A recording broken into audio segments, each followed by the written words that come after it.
Kembali di Saling Silang, saya ingin nanya sejumlah narasumber, ini wajah lalu lintas DKI Jakarta pasca pelantikan gubernur yang baru beberapa bulan ini sudah bekerja.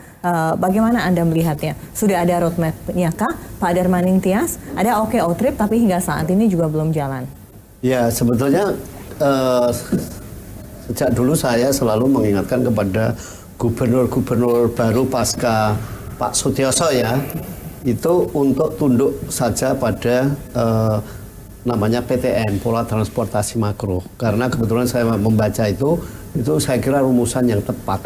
Jadi grand design pembangunan transportasi di Jakarta itu sebetulnya ada di pola transportasi makro yang disusun oleh Pak Sutioso dulu.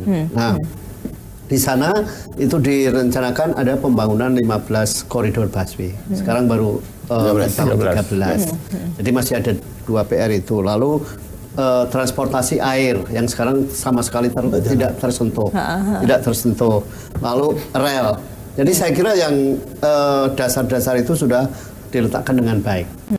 Nah, kemarin masa Pak Jokowi maupun Ahok itu sebetulnya dia sudah memulai juga membangun trotoar-trotoar yang lebar. Saya kira itu baik juga itu untuk mendorong masyarakat berjalan kaki. Dan yang selalu saya usulkan adalah sharing trotoar dengan sepeda, berjalan kaki dengan sepeda. Kenapa itu bisa sharing kalau sepeda sama pejalan kaki? Karena sudah banyak contoh di tempat lain, di negara-negara lain maksud saya. Kebetulan sepeda ini kan tingkat kecepatannya terbatas, tidak berpolusi dan tingkat fatalitasnya kalau terjadi kecelakaan minim. Gitu. Jadi sharing bisa dengan, berbagi ruang dengan pejalan kaki. Ya ada pembatasan yang jelas dengan ruang. Nah itu yang kurang. Nah sekarang menurut saya Pak Anies dan Pak Uno ini nggak usah bikin perencanaan baru. Makanya termasuk saya orang yang mengingatkan pembangunan LRT itu lebih baik di stop.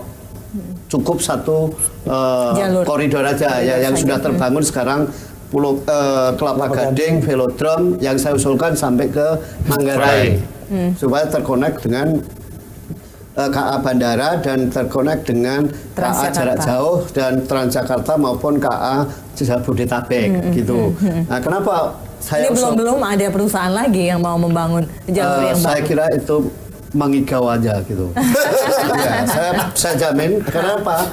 Karena di dunia ini yang semua angkutan berbasis rel itu subsidi dari negara. Mungkin hanya Hong Kong sama Seoul yang bisa untung. Tapi selebihnya termasuk Singapura pun juga subsidi dari negara. Tidak ada yang berbasis swasta murni ya? Nggak ada.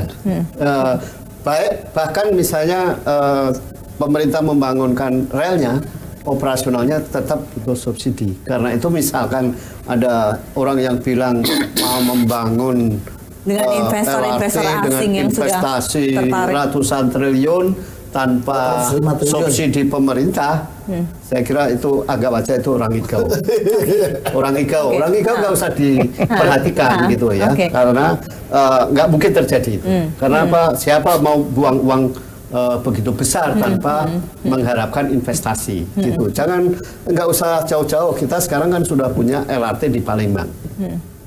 Kita selalu baru merapatkan bagaimana ini nanti biaya operasionalnya.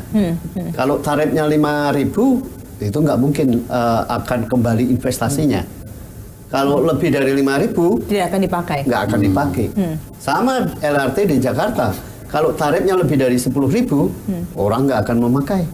Kalau tarifnya kurang dari 10.000 ya jelas rugi. Jadi saya tantang yang mau invest sebesar itu, saya pengen lihat seperti apa bisnis plan-nya.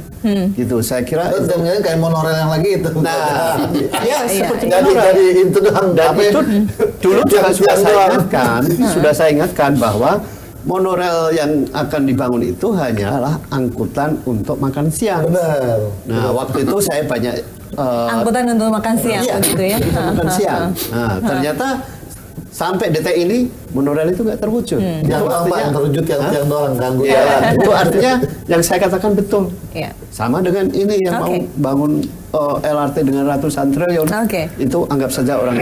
Oke, Pak Jonggir, begitu roadmap-nya idealnya menurut Anda akan seperti apa? Kita tidak mau ya. Kita inginnya kemacetan di Jakarta ini berangsur akan semakin hilang, begitu, bukannya semakin parah. Anda melihat sudah adakah garis kebijakan yang menuju ke arah yang benar?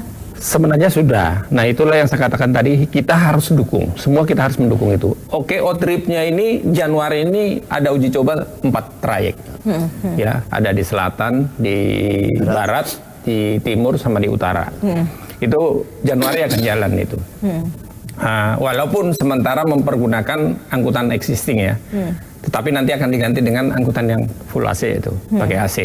Nah, ini perlu kita dukung. Saya pikir ini sangat membantu masyarakat ya.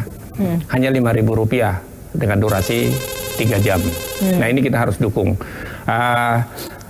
Sebenarnya mulai dari sekarang sudah bisa lah kita akan dukung. Mana yang diperuntukkan hanya untuk feeder, itu kita mari coba itu, ya kan?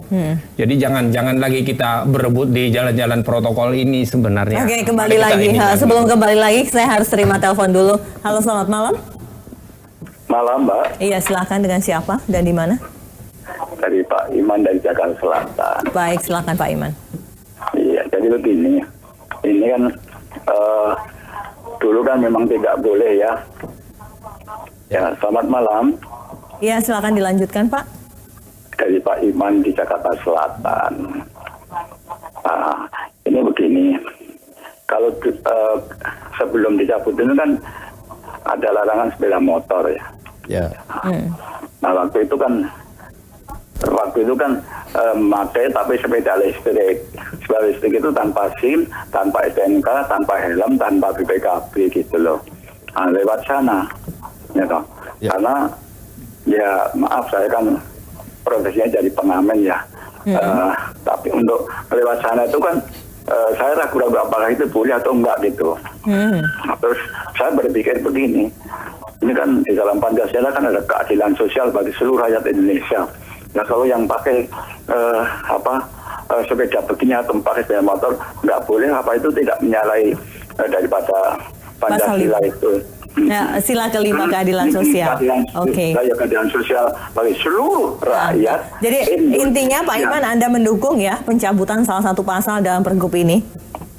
Ya, mendukung. Mendukung. Kalau kemudian menjadikan jalan protokol kita menjadi sangat macet, bagaimana Pak Iman? Loh, kan dia atur sama saudara kita yang pakai pakaian dinas polisi. Pak polisi sebelah saya ini ya punya kewajiban untuk mengatur. Baik. Iya, itu agenda saya itu. Oke, baiklah. Ya, Baiklah. Itu agenda saya karena saya kan soalnya pangkat paling tinggi pensiun saya. Gitu loh. Oke, baiklah. Baik, terima kasih. Adindanya di sini berarti yang menyapa kita itu Kakanda. Terima kasih Kakanda sudah menelpon kami di JAK TV. Kita harus break lagi. Kita akan kembali dalam segmen terakhir.